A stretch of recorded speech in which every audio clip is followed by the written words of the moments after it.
너를 만나 Never ending forever baby You are my universe and I just want to put you first You are my universe and you make my whole light up inside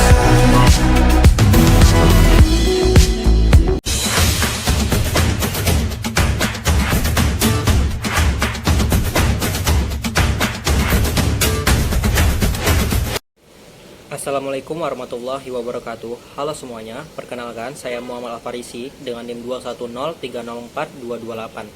Saya dari kelas 4 AMGT 4. Di sini saya akan memenuhi tugas ujian tengah semester Manajemen Teknologi dan Informasi dengan dosen pengampu Bapak Iqbal Ahmad. Sebelum memulai materinya, izinkan saya untuk menyampaikan beberapa informasi. Yang pertama, mengapa memilih jurusan manajemen? Saya memiliki minat dalam memahami dan mengelola sumber daya dan proses bisnis. Jurusan manajemen dapat memberikan wawasan yang mendalam tentang teori dan praktik manajemen yang efektif. Ilmu manajemen melibatkan pengembangan keterampilan yang berguna di berbagai bidang termasuk kepemimpinan, komunikasi, perencanaan strategis, pengambilan keputusan, dan manajemen waktu. Keterampilan ini dapat diterapkan dalam situasi dan peran apapun di dunia kerja. Banyak posisi manajemen yang menawarkan gaji yang kompetitif dan peluang untuk meningkatkan penghasilan seiring dengan pengalaman dan kesuksesan profesional. Selanjutnya, mengapa sih saya memilih jurusan manajemen di Universitas Muhammadiyah Riau? Karena Universitas Muhammadiyah Riau merupakan perguruan tinggi yang memiliki reputasi yang baik di Riau dan di Indonesia. Jurusan manajemen di UMRI memiliki kurikulum yang terus diperbarui dan terkini, serta diakui oleh Badan Akreditasi Nasional Perguruan Tinggi. Yang kedua, program studi manajemen UMRI dikelola oleh para pengajar yang berpengalaman dan berkualitas, yang memiliki latar belakang pendidikan dan pengalaman di berbagai bidang manajemen. Selain itu, mereka juga memiliki akses ke jaringan profesional yang luas, yang dapat memberikan wawasan dan kesempatan praktek kerja yang berharga bagi mahasiswa. Berikut materi singkat yang akan saya jelaskan di mata kuliah Manajemen Teknologi Informasi.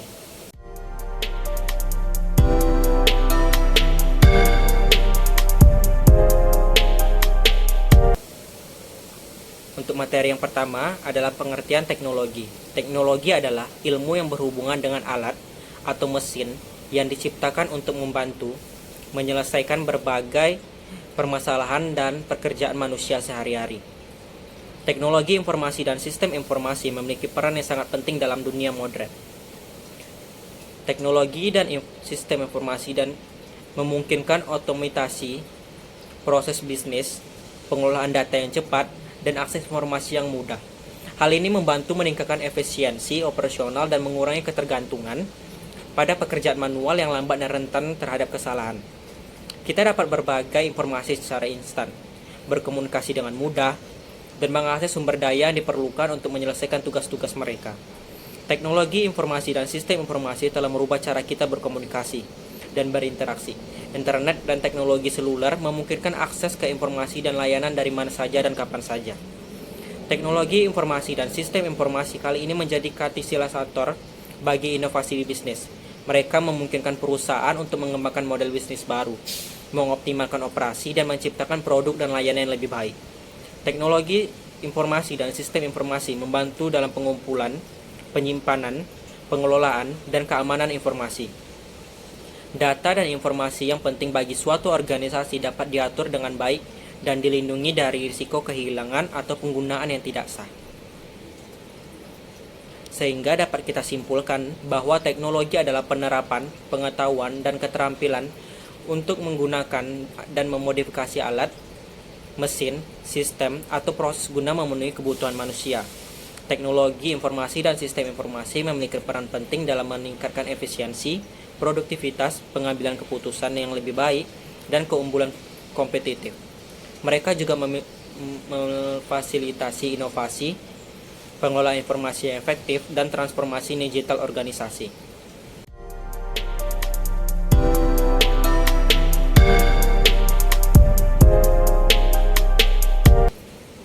Untuk materi materi yang kedua adalah tentang perangkat keras komputer atau hardware dan perangkat lunak komputer atau software.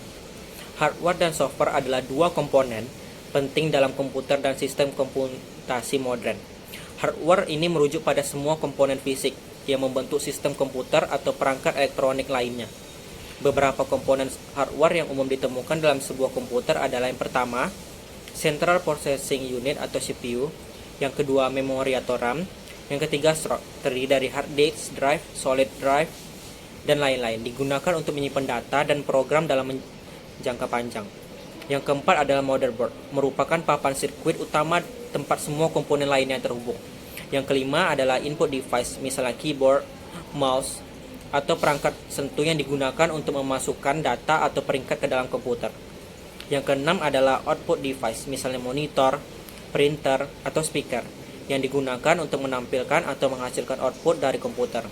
Yang ketujuh adalah graphic processing unit, dan yang terakhir adalah network interface card, yang memungkinkan komputer untuk terhubung dengan semua jaringan.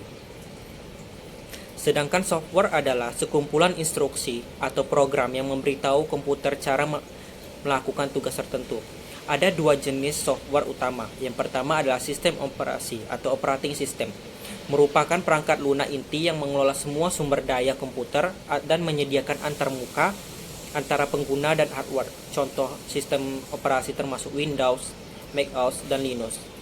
Yang kedua adalah aplikasi atau application, merupakan program yang dirancang untuk menjalankan tugas atau memberikan fungsi tertentu kepada pengguna.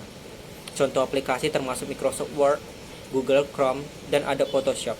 Secara keseluruhan, hardware dan software saling bergantung dan bekerja bersama-sama untuk menjalankan komputer dan sistem komputasi modern. Hardware memberikan fondasi fisik yang diperlukan untuk menjalankan software, sedangkan software memberikan instruksi dan fungsi yang membuat hardware dapat menjalankan tugas-tugas yang diinginkan oleh pengguna. Kesimpulannya yang kita ambil adalah hardware dan software saling bergantung dan bekerja bersama-sama. Hardware memberikan fondasi fisik yang diperlukan untuk menjalankan software, sementara software memberikan instruksi dan fungsi kepada hardware. Tanpa hardware, software tidak dapat dijalankan, dan tanpa software, hardware tidak dapat berfungsi secara efektif.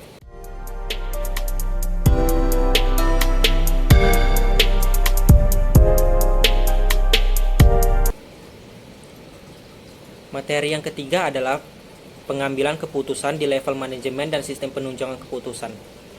Pengambilan keputusan di level manajemen adalah proses yang kompleks yang melibatkan evaluasi berbagai faktor analisis informasi dan penilaian risiko untuk memilih alternatif tindakan yang paling tepat guna mencapai tujuan organisasi. Sistem penunjang keputusan atau Decision Support System atau disingkat dengan DSS adalah sistem yang dirancang untuk membantu pengambilan keputusan dengan menyediakan informasi, model analitis, dan alat pemrosesan data.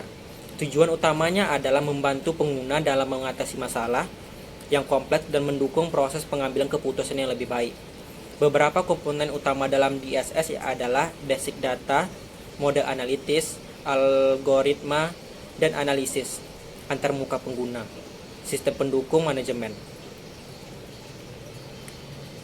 DSS dapat digunakan dalam berbagai bidang dan tingkatan organisasi. Contohnya dalam pengambilan keputusan bisnis, DSS dapat membantu dan merencanakan produksi, analisis pasar, manajemen rantai pasokan, atau alokasi sumber daya.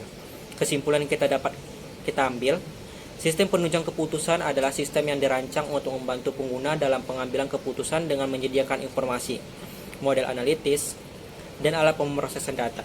DSS menggabungkan data model analitis dan antarmuka pengguna untuk membantu mengatasi masalah yang kompleks.